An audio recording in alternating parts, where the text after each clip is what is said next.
Welcome to Three Distinct Knocks. I'm Nicholas Harvey, and today we have Martin Faulks, the author of A Mosaic Palace, Freemasonry, and the Art of Memory. Thanks for joining us, Martin. It's great to be here, Nicholas. It was so great seeing you speak in Florida and coming over on this side of the pond to tell us about the book. But before we jump into that, why don't you tell us a little bit about yourself, where you're from, give us your whole CV. Okay. So obviously you can tell by my accent, I'm from England. I was born in a city here called Norwich, which you may or may not have heard of. I came to Freemasonry through an interest in philosophy and hidden things. I read about Freemasonry and thought, wow, this sort of society of men standing for these high ideals and just gently encouraging through their own individual development an improvement in how mankind is functioning. And that made me actually seek out membership. And it's an interesting thing when you think from that point of view about trying to find a way to join Freemasonry. Well, pretty soon I found that quite a few of my friends were Masons. And you move from not knowing how to find a lodge to having to choose between a few at the same time and make a decision. So I joined Burlington Lodge, number 96 in London. It wasn't normal for me to go to London. I was very young and it was rather daunting. And Burlington Lodge is a very old lodge, founded in the mid 1700s, and it's one of the two lodges that founded Emulation Ritual, which I don't know if you know of Emulation Ritual, whether it's very well known outside England, but it's Emulation Ritual is the result of the Lodge of Promulgation after the two Grand Lodges held a Lodge of Reconciliation. So it's an authoritative, authentic tradition of English ritual. And the aim of Emulation Ritual is to perform word perfect from memory. So I suppose this is setting the scene, actually. I hadn't really thought of it from this point of view.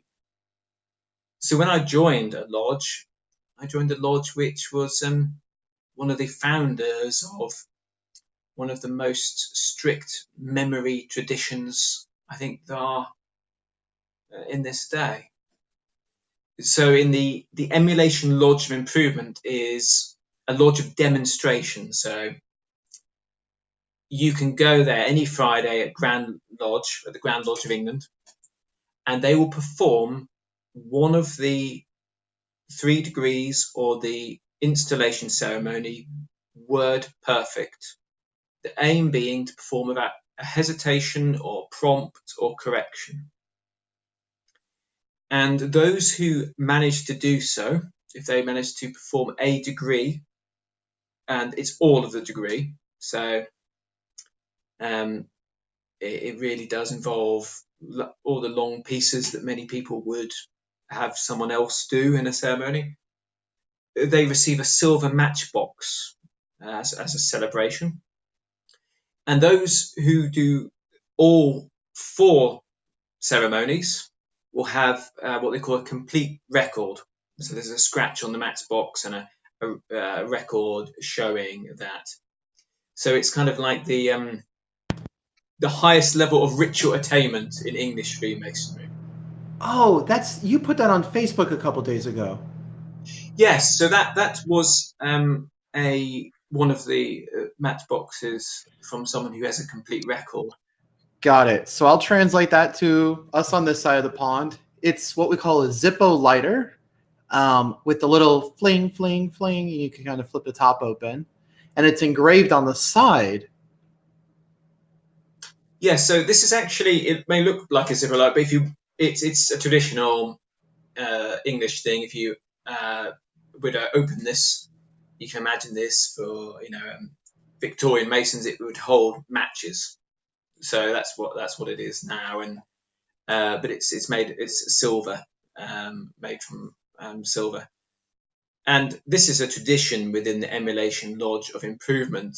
But it is important to say that almost every English lodge ritual is done by memory, and it would be surprising for someone to have any form of ritual book or monitor in the temple.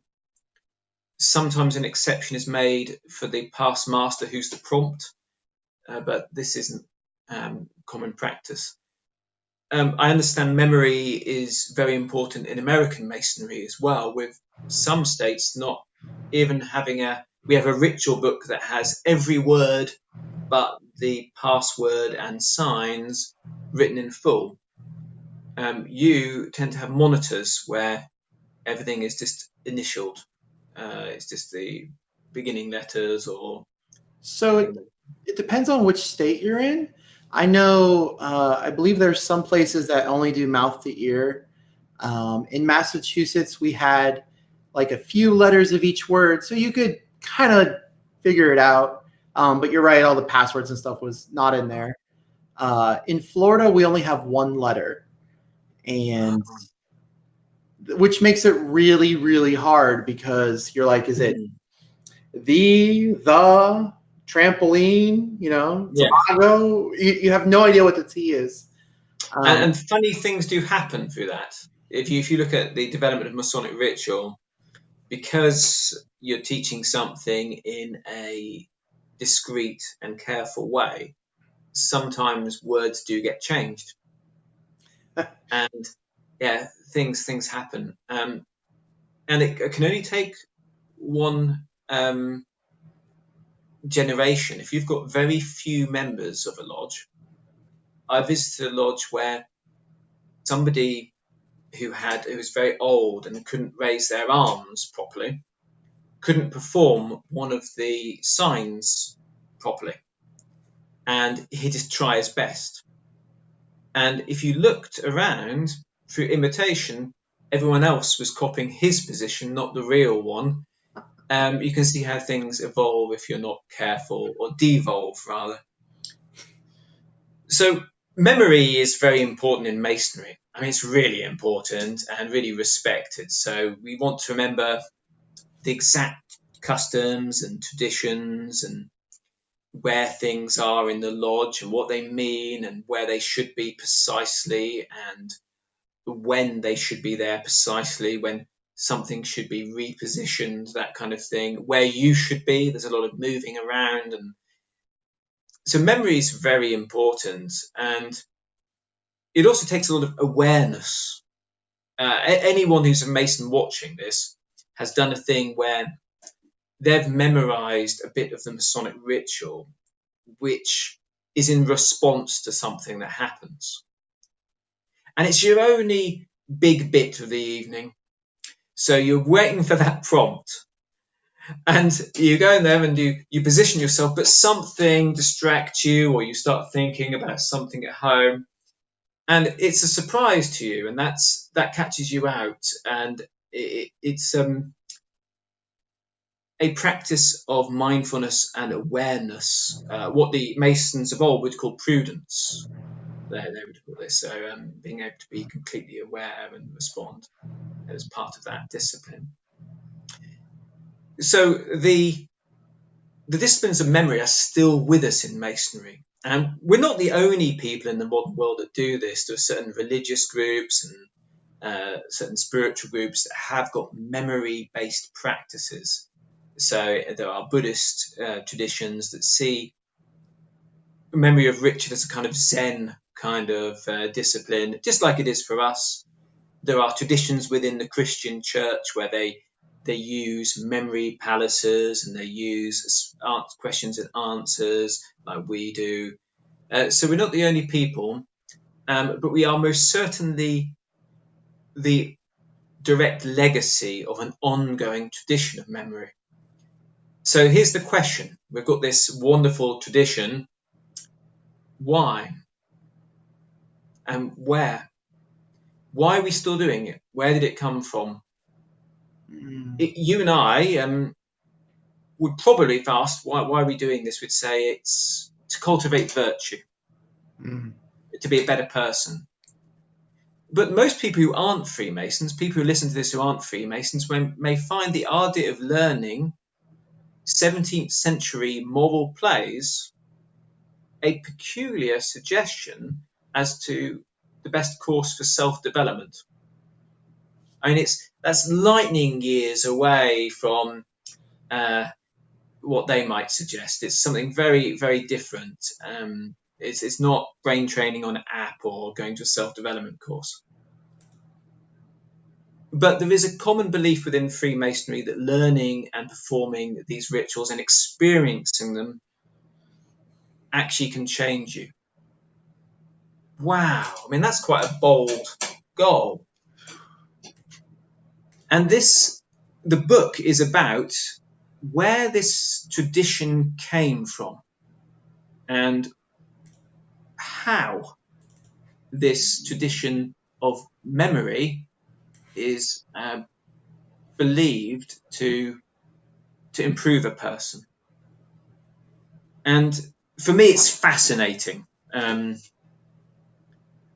idea of being able to upgrade the software of the mind, the operating system of your consciousness through memory or the performance of a particular act is a very exciting thing. And this is exactly what the original goal was. So if we go back in time to when Freemasonry first appeared, we first see the mentions of it or the hints of it forming, memory had a very different meaning for those people. So memory, if we were to talk to someone in the 1300s, memory is something that you produce in your mind, and it isn't just things from the past. That's recalling or reminiscing. That is one form of memory, but it's reforming things that you've seen before, but they could be in a different order. You could be imagining what is going to happen. You could be forming something you hope is going to happen. It's closer to the meaning of imagination that we have now. Now, this is quite an important piece of information when we start to try to understand memory practice of Masonic ritual, because the first known reference to Masonic ritual doesn't call it ritual.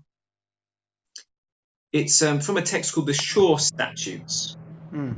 This is from 1598 and 1599. 1599 is the really good one. And in this text, William Shaw, who is the Master of Works, he's the first Grand Secretary or Grand Master, depending on how you look at it, has been put in charge of the stonemasons in Scotland. James the Sixth, or to be James the First, he's the King of Scotland, and he wants the stonemasons under control and guidance. So he gives William Shaw the job of doing this, and in order to do this, he issues the first book of constitutions. Now, I don't know how often many of the people watching this read their book of constitutions, or if you're a non-Mason, if you've ever approached a book of constitutions. They're not the most exciting reading. No. Because they have to deal with anything that happens. And the Shaw Statutes is no difference to this. It really is mostly just a list of rules. But the first section is about being a stonemason and about all the disciplines that a stonemason should have. The second bit's about membership of the lodge. And that's when we start to see a few things. We start to see that there is some form of memorization practice that takes place before you join. And that this may involve some kind of questioning. So that's interesting, isn't it? Really? So you appear to be put under the guidance of two Masons of good memory. And your name is put in a book for those who wish to enter, an entering book. And this starts your tuition. When you join, you need to buy gloves for everyone, and you need to have your memory tested. And then it goes on to say that the Masons of Lodge will be tested on their art of memory, and that they will be fined for any errors they make. So there we are. There's a new thing. Let's not introduce this into our lodges. You get fined whenever you make a mistake in your ritual. Yeah, and this is great, but where did some guy sitting on the sidelines be like, and tell him he has to buy gloves for everybody? Yeah. I think probably because these, let me be clear, this is actually stonemasons, so this is before it's speculative. Right. So probably they go through a lot of gloves. Oh, yeah. So it's probably a good initiation fee.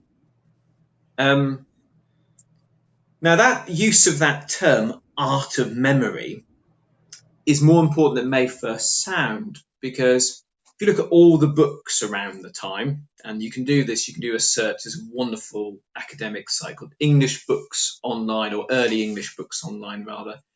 And you can put in a phrase and you can read every book that's ever been scanned in there from around certain times.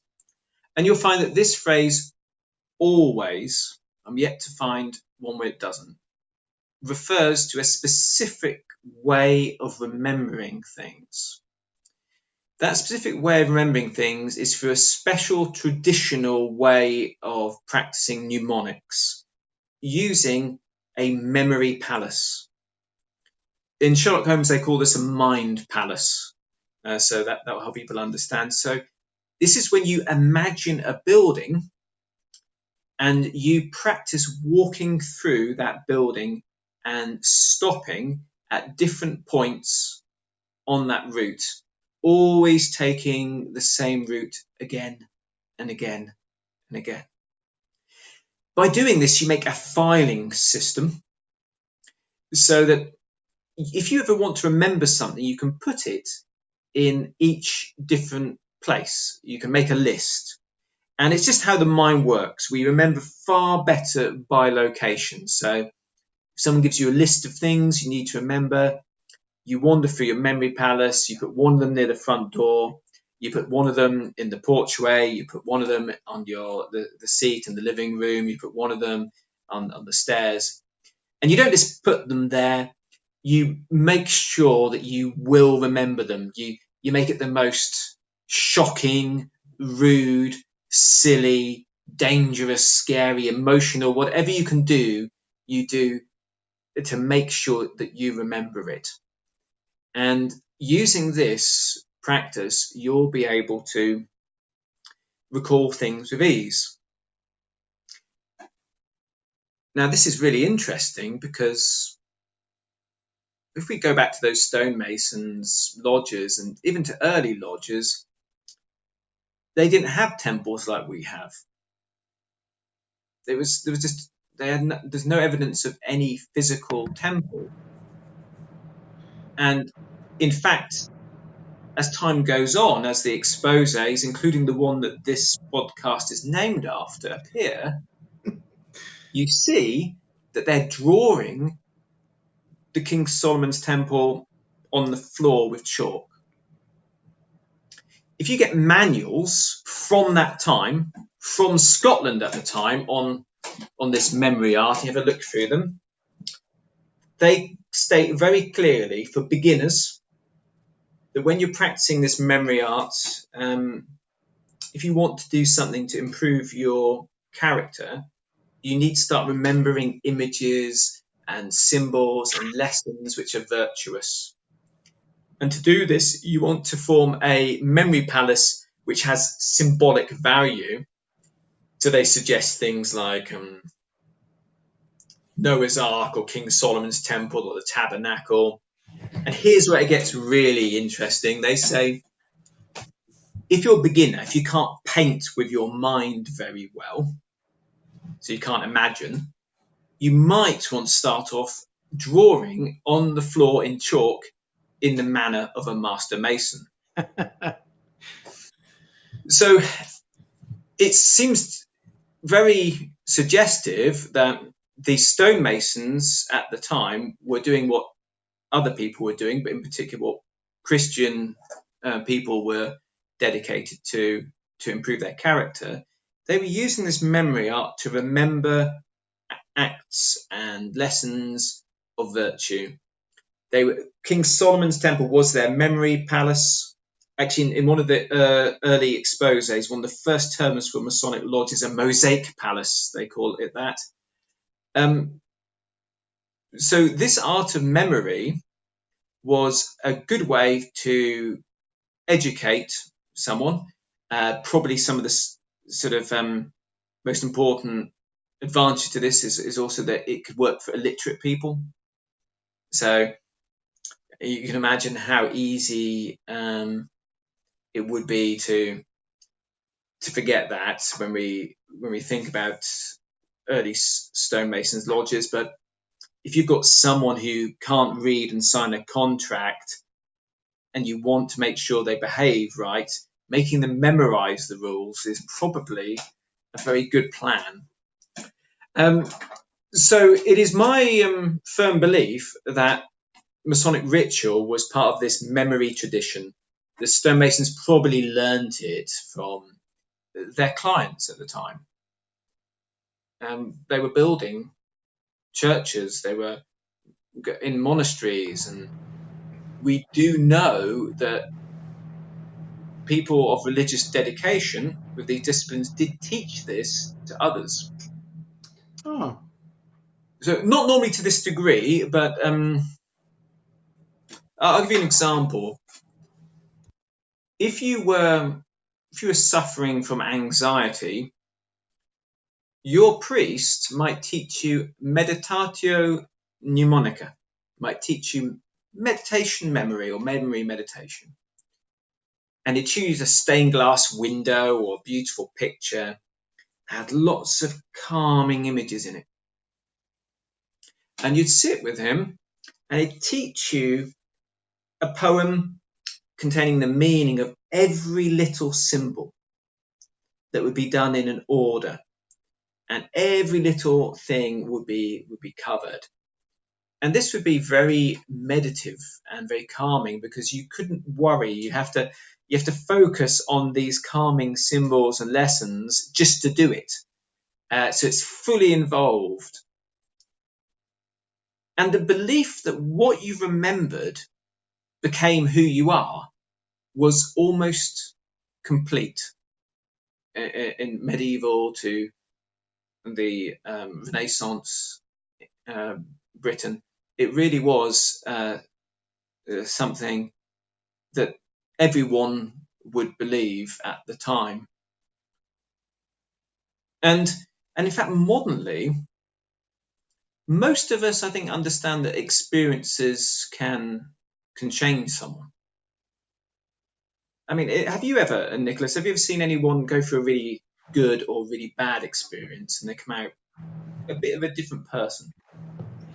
Yeah, I have.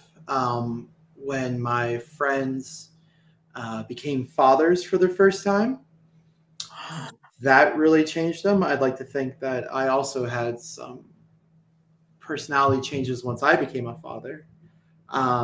And I know some people who became Masons, and they were the jesters. They were the class clowns, back of the classroom, always being funny.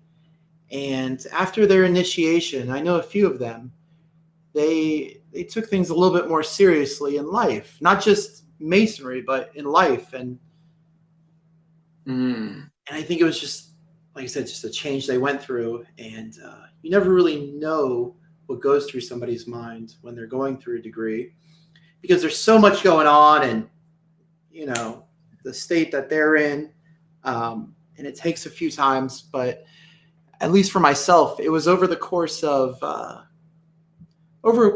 think 2 weeks, myself and the other candidates that went through the EA degree with me, we were like, as days went on, we remembered a little bit more and a little bit more. And then we would sit and think about that little piece that we remembered like all day.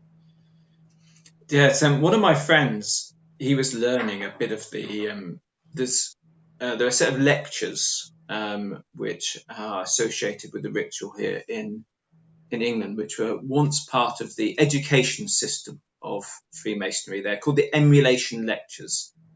They've become a bit part of some of American ritual, but they're really worth getting. They're the most authoritative and beautiful descriptions of the meaning behind the ritual, which originally were memorized and you could be tested on.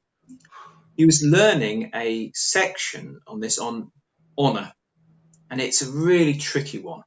And every night he was learning this. And during the day, he was working as a stockbroker.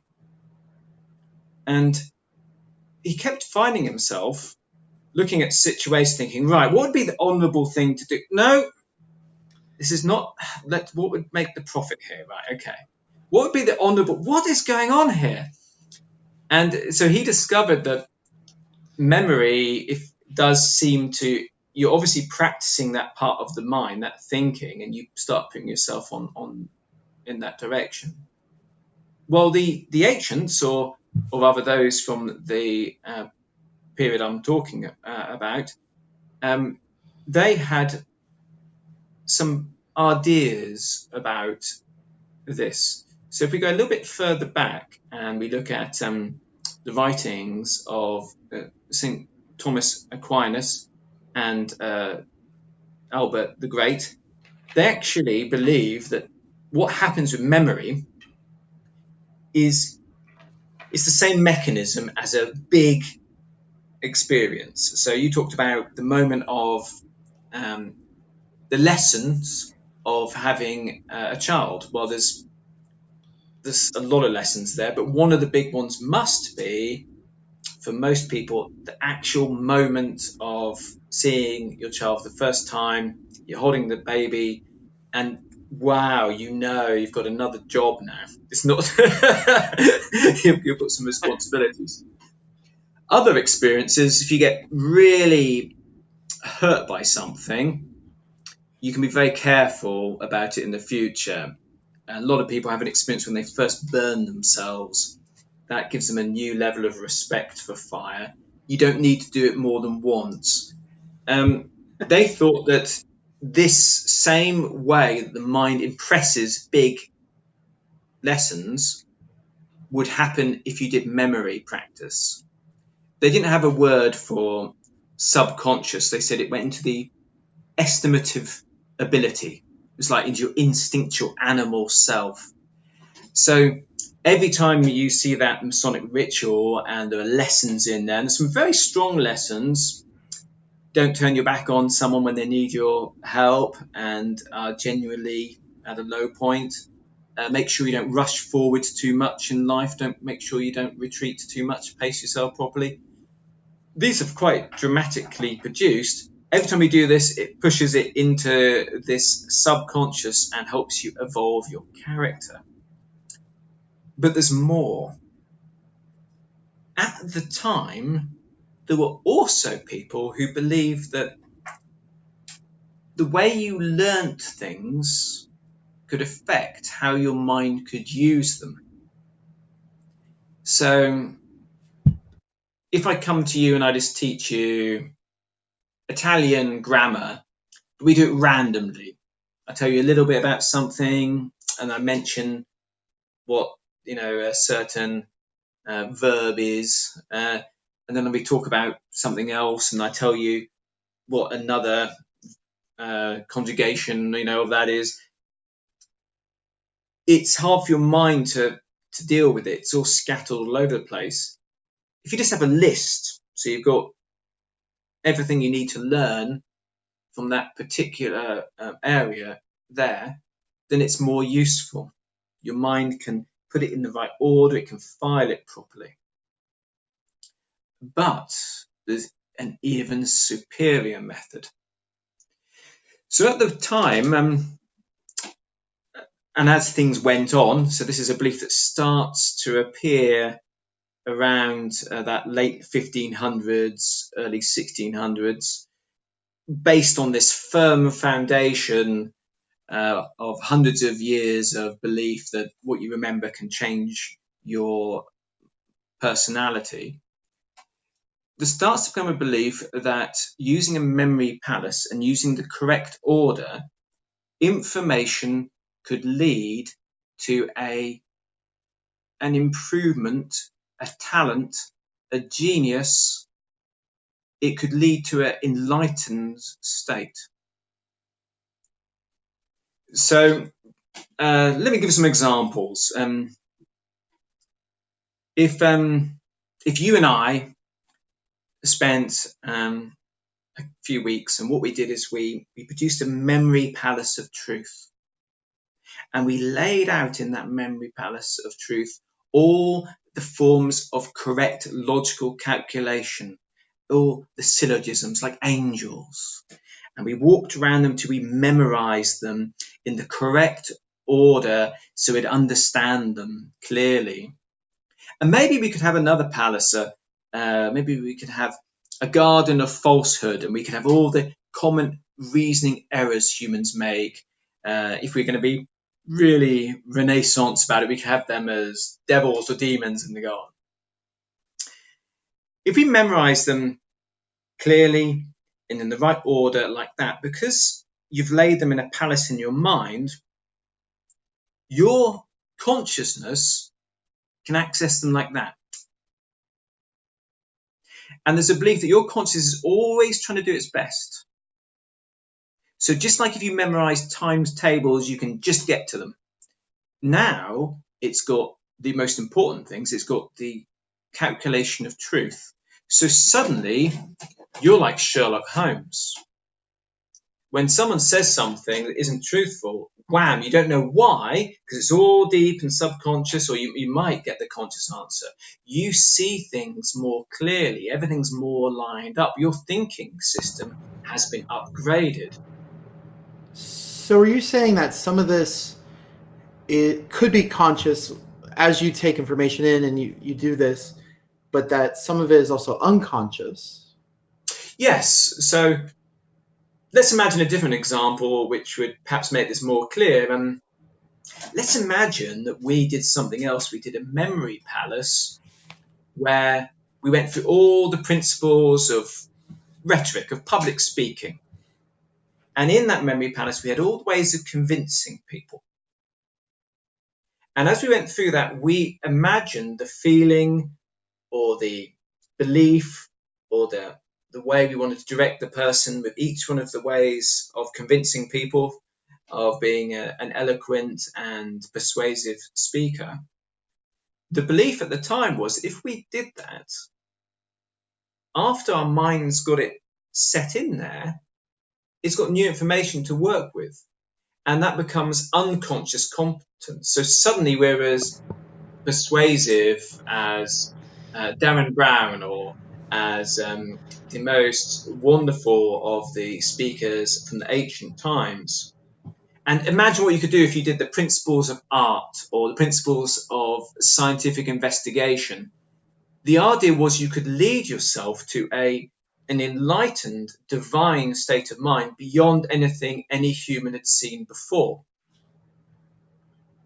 So what they were working on was an ultimate memory palace that would have the principles that could answer any question. Wow. And this idea of upgrading, now,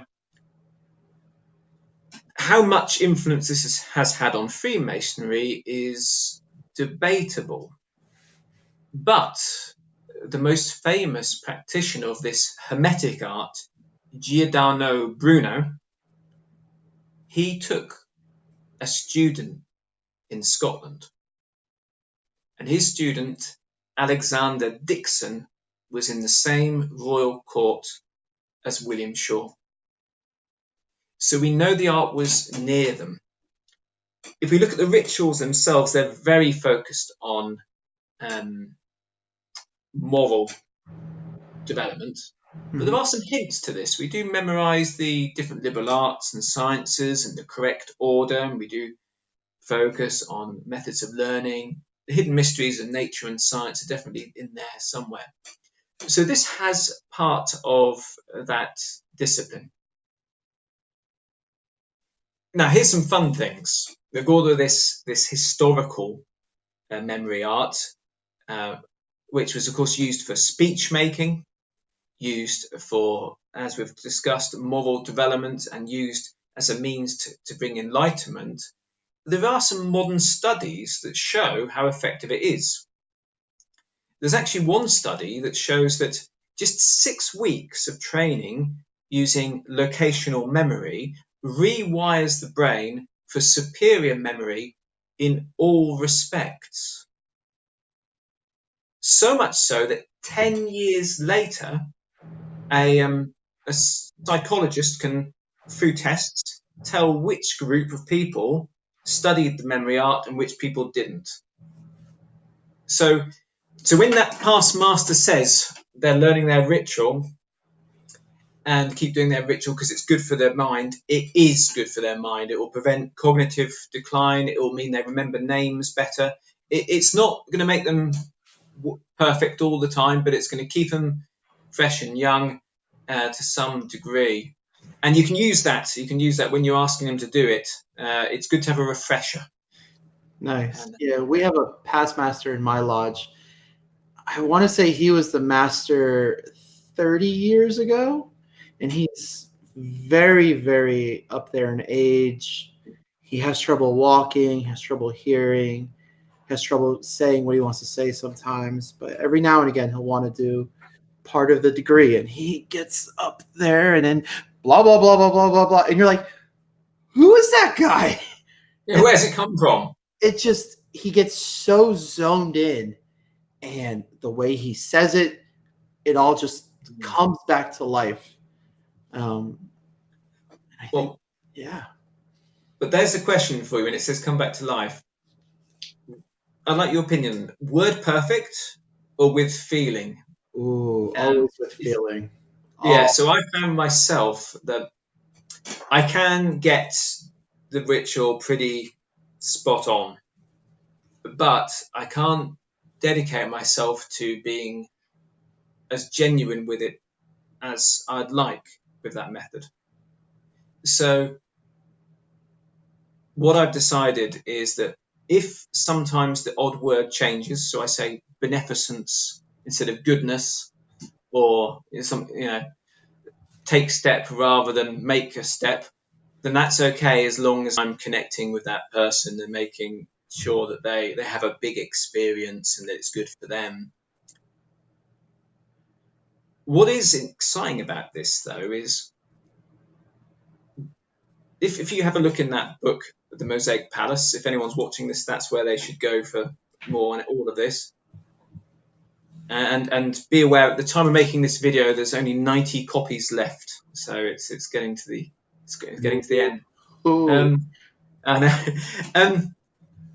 We can start to look at what the original way of learning using memory would have been.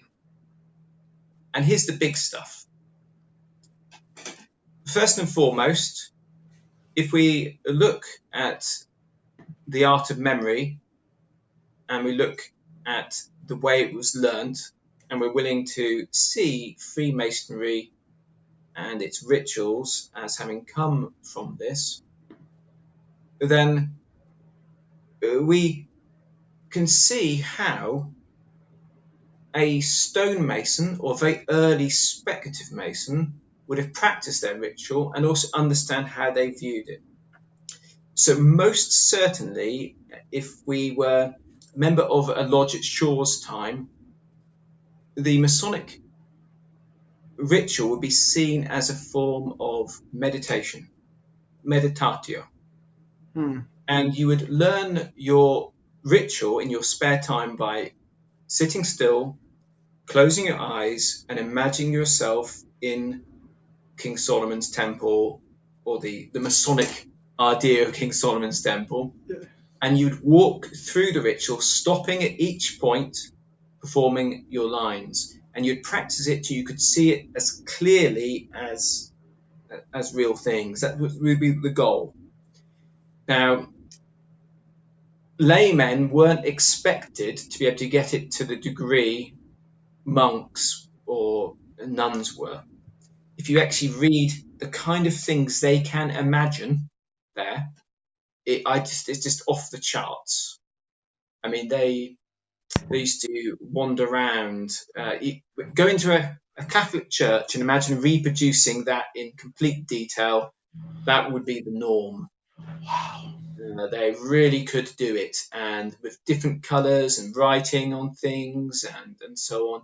They've really had powerful imaginations and superb memories. There were people in those times that could recite whole books with ease. Some of them even could do party tricks when they recited them backwards. So, so then we can look at how that was originally done, and they'd also have something we perhaps don't have. They'd have a very, very strong belief that symbols which are positive become part of you. That if you press them firmly in your breast, if you make them part of your consciousness, it's like you bring the kindness or compassion or tranquility they bestow in you. And I don't think we have that so much now. I think you'd have to impress that on yourself before you did your practice every time a bit more.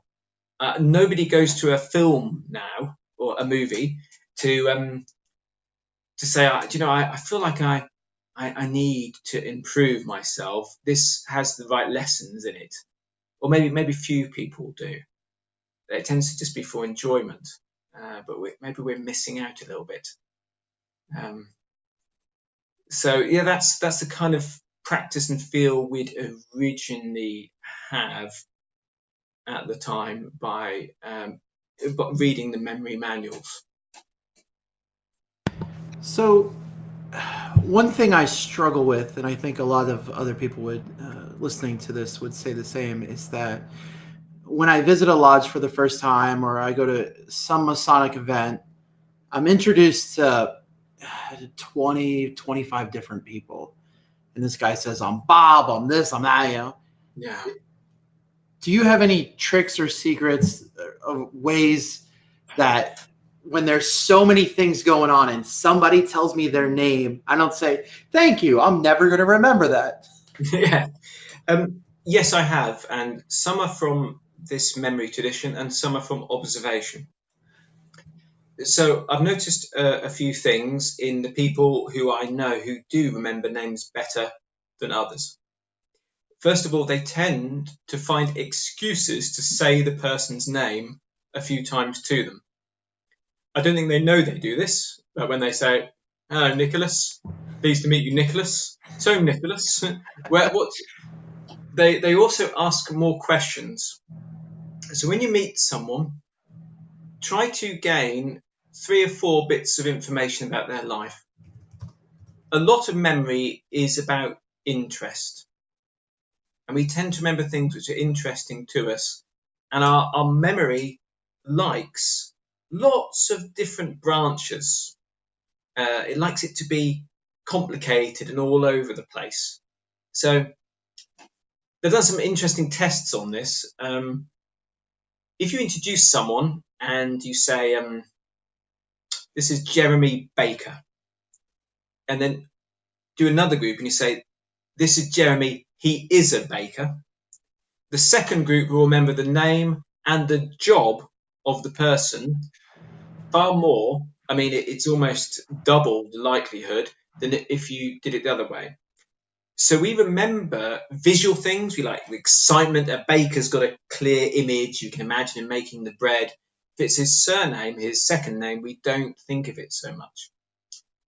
In addition to that, try to make funny linking jokes. Remember I told you about making those images really stand out.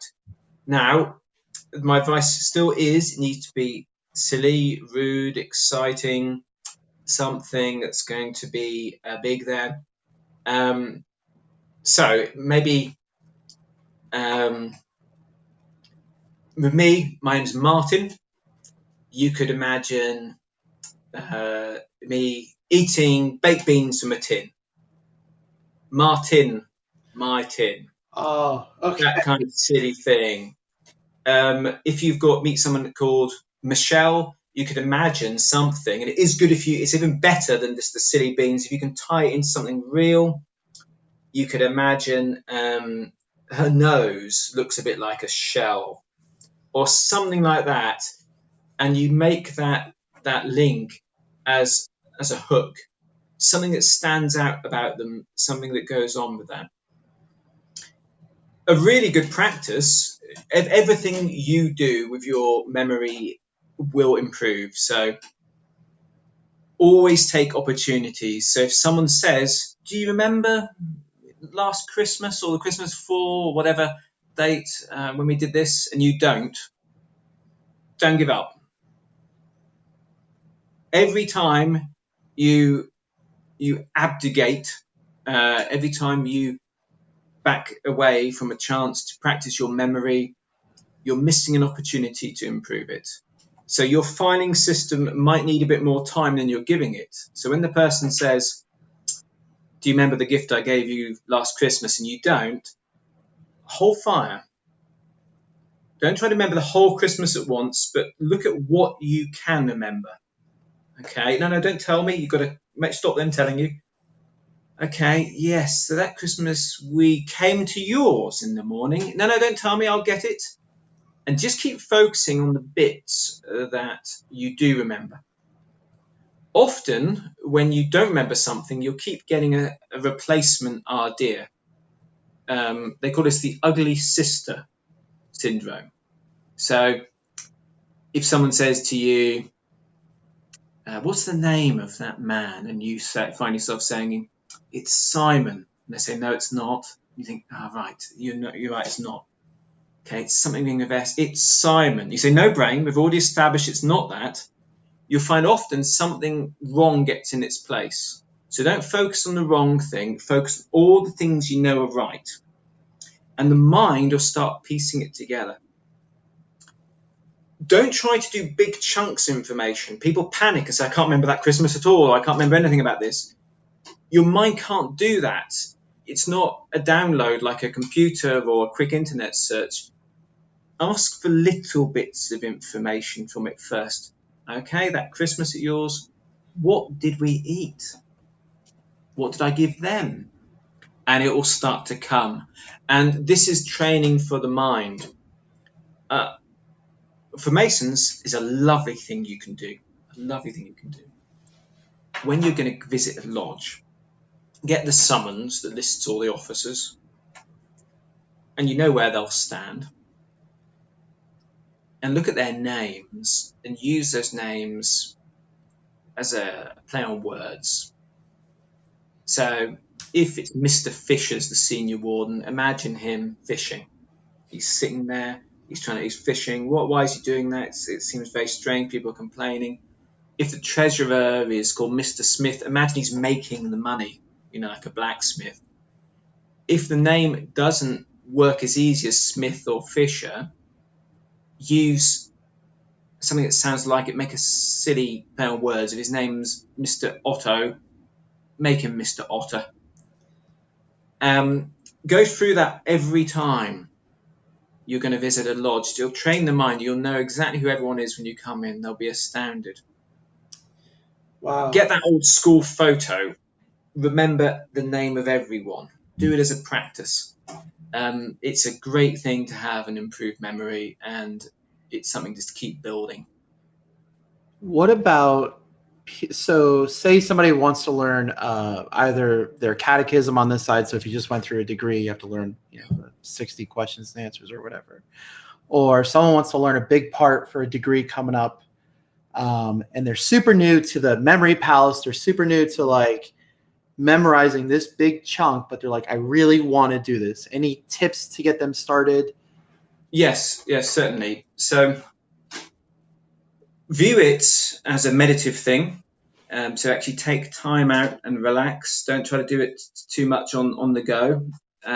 It's good to rehearse in your mind, but when you're learning, get some time away. When you're going through that script, there are very advanced methods using a memory palace that could be taught, this memory verbatim, which use the stops on the palace and use things like that. This is probably not the easiest way for most people. What you should do is you should get the words into place for each position. So you might be moving around the lodge, or get the words into place for that conversation with the person before you start imaginative rehearsal.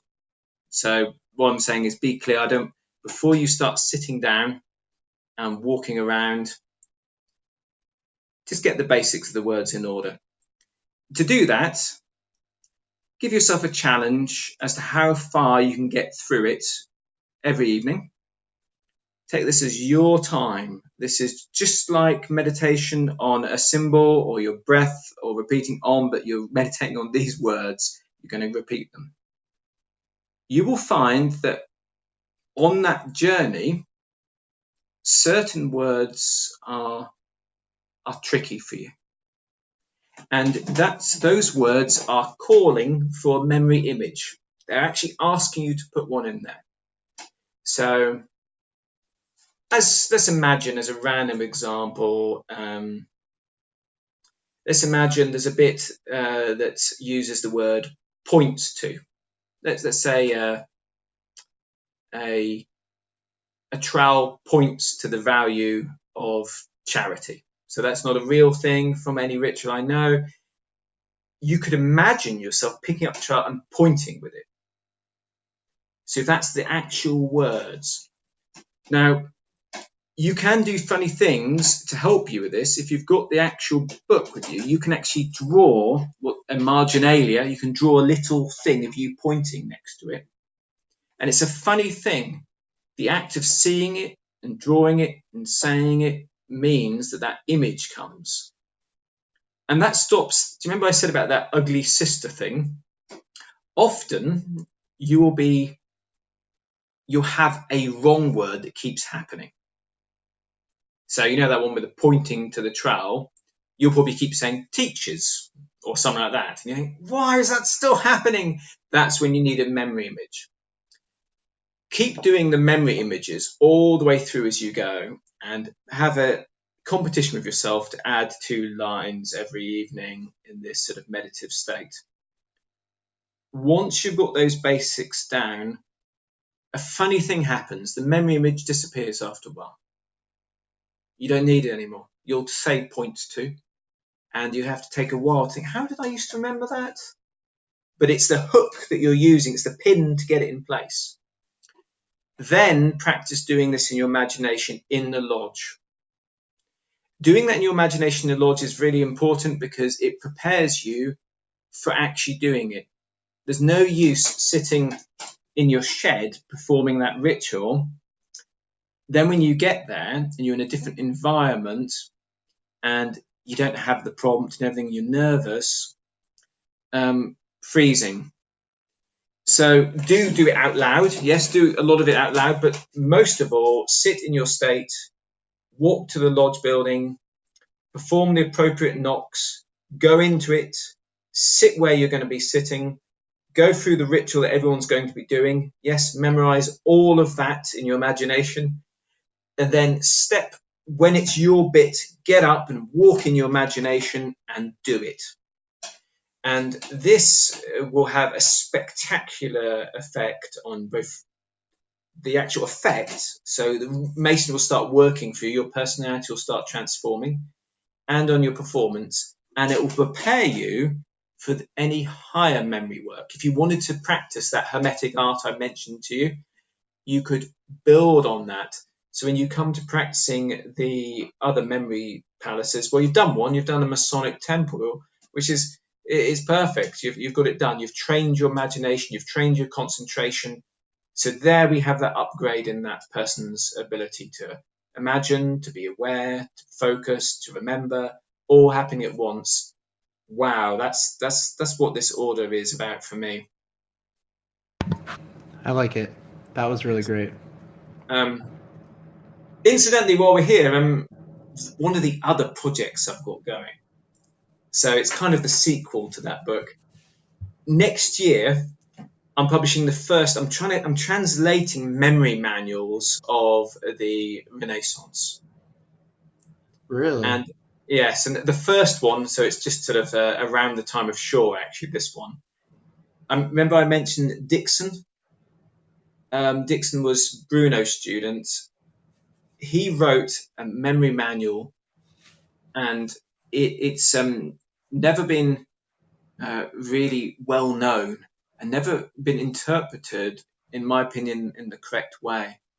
And he wrote 2 editions of this, and I've had them both translated.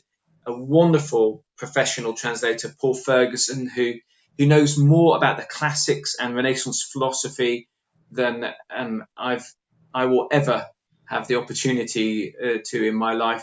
He's translated this, and I've written a commentary on this. And this is a manual of enlightenment through memory, and it will be of particular interest to those who have esoteric or Rosicrucian leanings, or those who are involved in or members of the Royal Arch. And I think this will be a very exciting new thing next year. I think it's August at the latest. Awesome. So do have a look for that. It's available for pre-order at lewismasonic.co.uk. Nice. And that was going to be my next question. So if people want to purchase the book, A Mosaic Palace, Freemasonry and the Art of Memory, which talks about this and more, it covers the classical, the Christian, the Hermetic, art of memory, and of course, Freemasonry.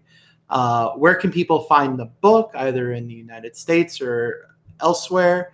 How can they connect with you? How can they learn more? Yes. So first and foremost, the book can be bought through lewismasonic.co.uk if you want to order from England. If you want to order in America, then McCoy Publishing is our distributor there. Lewis and McCoy have a wonderful history. They've been trading with each other since the mid-1800s. No. Amazing, yeah. So, yeah, absolutely. Just have a look at some of the early books. So, we're still great allies and friends. Wow. If you want to connect more with what I'm doing, have a look at my YouTube channel. Just have a look, go into YouTube at Martin Faulks, and you will see some of the feats of memory. You'll see memorizing a whole magazine or a whole deck of cards. There's a lot more to come. And this is the result of a lot of practice. You can imagine my poor fiancée, Kitty, who I know you are friends with. She has memory every evening of her life. She has memory feats and memory things like that. Yes, so she's had that for 6 years. But we're moving more and more towards some of these hermetic memory techniques. The edges of what could be possible with this kind of thing. So do have a look there for this and other content for those who have a philosophical leaning. Likewise, Lewis Masonic has its own YouTube, which is more varied than my YouTube channel and more specifically Masonic. and there's some fascinating things. I think we're coming, actually, Nicholas, to a renaissance in Freemasonry. Some of the research, some of the discoveries, some of the writings that are coming out, I really think that in the next 50 to 100 years, it's going to be amazing what we know that we didn't know. I agree. I agree. Um, Especially with guys on each continent, there's at least a handful of guys that are doing a lot of research. And I think my generation, especially, is becoming more and more attracted to learning about that. The older generation doesn't seem to be too fond of it, in my experience. They're more like, "What do you mean? We were at King Solomon's temple, but we were there." They remember. They he wrote the ritual. Yes. But Yes, I think I need to make clear that I'm not a historian or an academic. I'm a meditation and memory specialist. So I'm really focused on how to do this. I'm really excited by improvement of the self. There are those who are historically vastly superior to me, and I find their work extremely exciting. So I watch tentatively of what happens in awe. I think Freemasonry's challenge now is to take the best of the old and to generate a fusion with the new. A society which is based on self-improvement would be disingenuous if it didn't improve. wow, I've never heard that before. So let's think about this. If we're saying that we're trying to evolve as people and find better ways of doing things, but our society doesn't, something's broken. The individual can't evolve without the group evolving. It has to happen. And there's been a lot of changes. Lewis Masonic was the first publishing company to publish a Masonic ritual. Our founder, who is John Hogg, he'd seen people learning ritual from exposés, and they were believing made up things. So he published it sort of under the pseudonym A. Lewis because he didn't know how it would go down. Oh, But it went down really well. really? As time, yes. It was people weren't absolutely sure about it. Now it's commonplace. Freemasonry is going through a change, and I've noticed that the books that people purchase and the interest that they have are far more educated, in depth, and well researched than before. We no longer are interested in dreams. We want facts now. And we went through a phase of speculation and hoping and so on. Now it seems that we're after firm information. If you say something, you better supply some proof. And I think this is where we're going. The tide is there. You, of course, have many movements in the right direction. You have observant masonry, and you have contemplative masonry. I think lighthouse masonry. I think I've seen different terms for it. Is it traditional observance? Is that another? Yes, they call it the traditional observance movement. Yeah. So there's a lot happening in America, which is exciting. And if you look at the feel of all of it, it's really about focusing on doing it better. Yeah. And that's quite an interesting thing. People, when they think about membership of a lodge, they think, oh, how are we going to attract people? Well, some of what they may want to focus on, in addition to all the other very positive strategies they come up with, is making sure that that ritual is a powerful, transformative, life-affirming process that the person values and keeps with them for the rest of their life, that's a good thing. That's a good thing, and it tends to be um, not as high up on the list when people think about things as I think it should be. Um, I think also having fun really helps. The lodges I've seen have done so well are often they're actually a group of people who really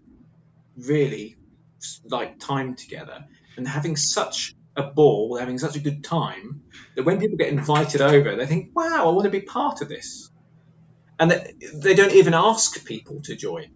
They just get on with it. They're so busy, talking about the latest book, talking about the things they've seen, arranging charitable things. I saw a wonderful lodge in America, which was it was feeding the poor with it was a soup kitchen. But when you went there, it had the feel of a party. Everyone was all very happy. The people who were coming for that was all very happy. I could imagine someone next to them would just think, "Wow, I'd like to be part of this. This is great." And so, yeah, I think isn't that interesting? Having fun as a strategy. Um, yeah, try to put that at the top of the list if you can. Hey? What are your thoughts about these measures, Nicholas? I think you're 100% correct. The lodges that I've seen that are the most successful, and it's almost crazy because it's not every lodge, but it's the guys who get along with each other. Mm. And it's hard to describe, but it's almost, they have a lot of fun, but they take the ritual seriously.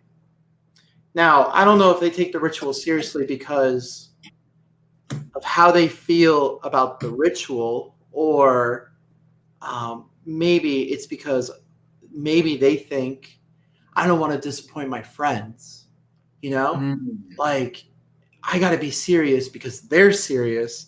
I like hanging out with them, so I have to be serious too. Something that you mentioned earlier, there's guys I've seen in lodges who are word perfect, and they're like A, B, C, D, E, F, G, H, and I'm Yeah. Yeah, so they've got a robot. They've got a robot system. So this is the art of rhetoric, which is, of course, one of our liberal arts, and tuition in being able to make a ritual or any form of performance of a speech or so on, not only word perfect, but also inspiring is an important thing.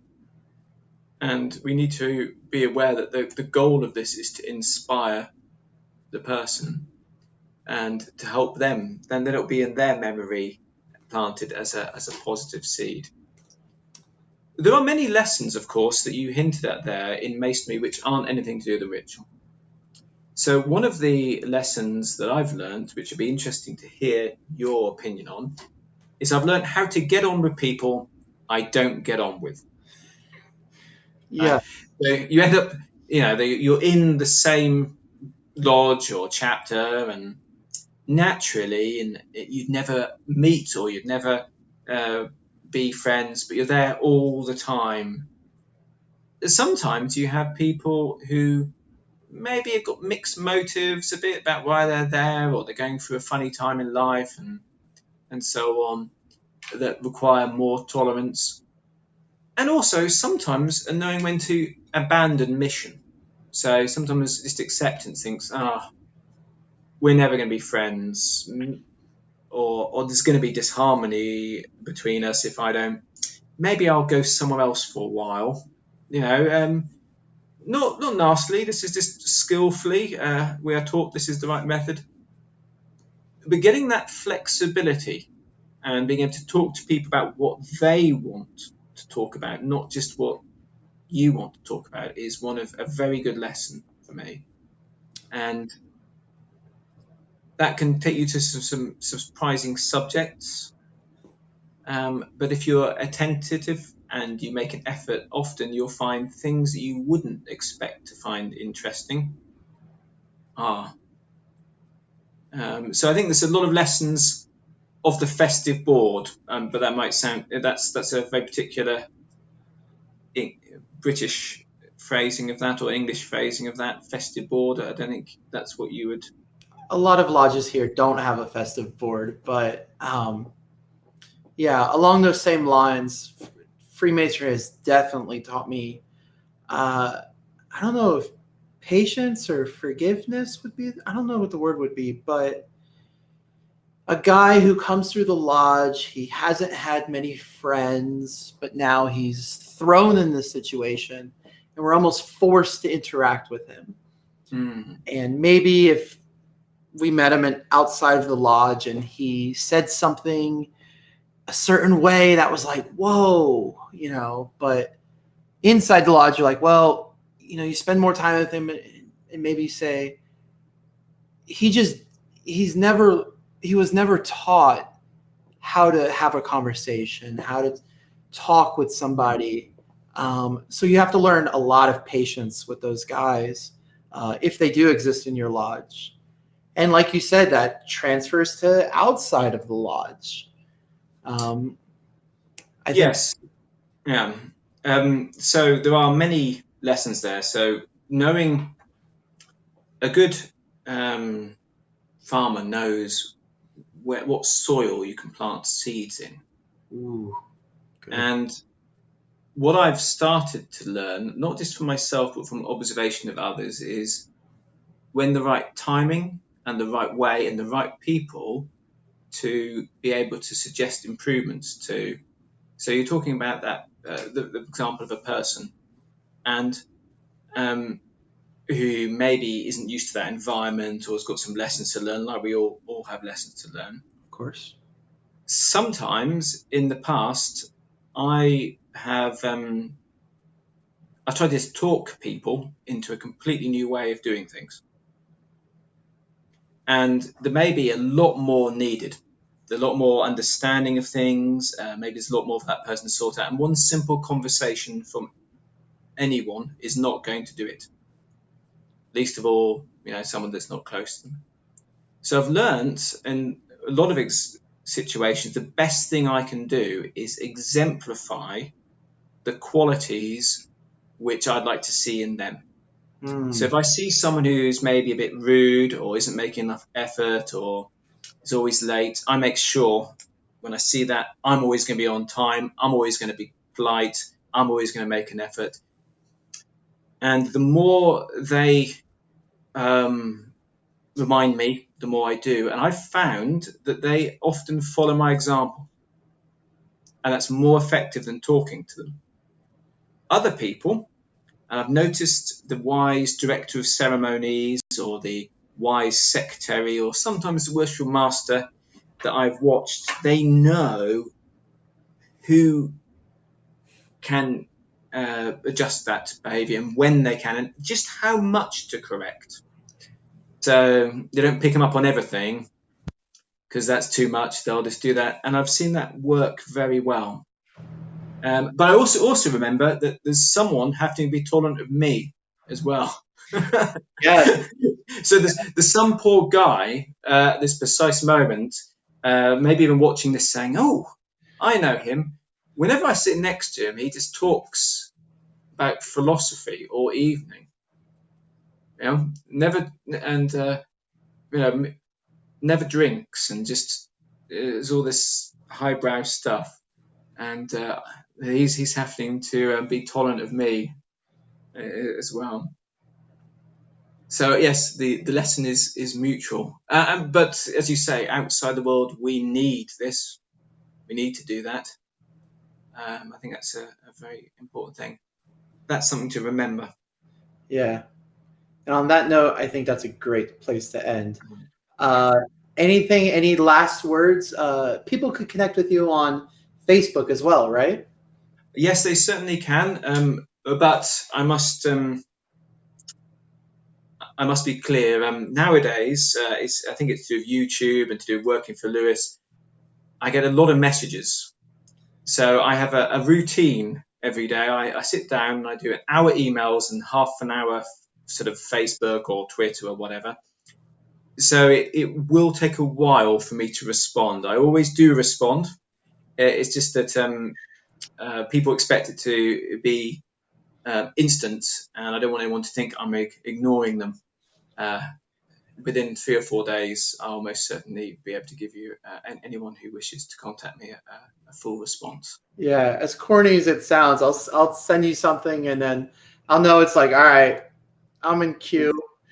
Yes. And There's then, a problem with the Facebook system. It's sort of set up that if you send a new message, it puts you to the end of the queue.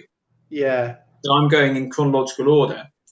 So unfortunately, sometimes someone is concerned or they really want a response to something, and when I do get to it, it's a lot of messages trying to bump themselves to the top, but they're actually going to the bottom. But it's the only way I've found to manage things. Many people, they have all their alerts with them all the time. So every email, every text, every Facebook message, and I don't think this is a good practice for your awareness and for your interaction in the world. But certainly, by the time you're getting 100 messages in a day, that's not going to be a good thing. You won't be able to apply yourself to what you're doing, which may well be another lesson to be in the moment and to focus fully on each undertaking. Nice. We'll see if you upload a video to your YouTube channel. All the links and all the items that we spoke about will be in the description. We'll also post it on the Three Distinct Knocks Facebook page. And Martin, we thank you for coming on. This has been amazing. I loved hearing it. I learned something new. Thank you. It's been an honor. Awesome. So our quick little outro is the fantastic photography on our website is courtesy of brother Aaron Sherman. Our theme song is composed by Worshipful Christopher Duggan. Our website is maintained, curated, and lovingly tendered by myself. Essential Canine supervision was provided by Zach somewhere. The opinions expressed in this podcast and on our website are those of the individual contributors and do not represent the opinions of any lodge, Grand Lodge, or other Masonic body. I'm Nicholas Harvey, and I'm incredibly thankful for the brothers that have made this podcast and my Masonic journey so rich, interesting, challenging, and fulfilling. I hope Three Distinct Knocks has helped you make some daily progress in Freemasonry, and thank you for listening.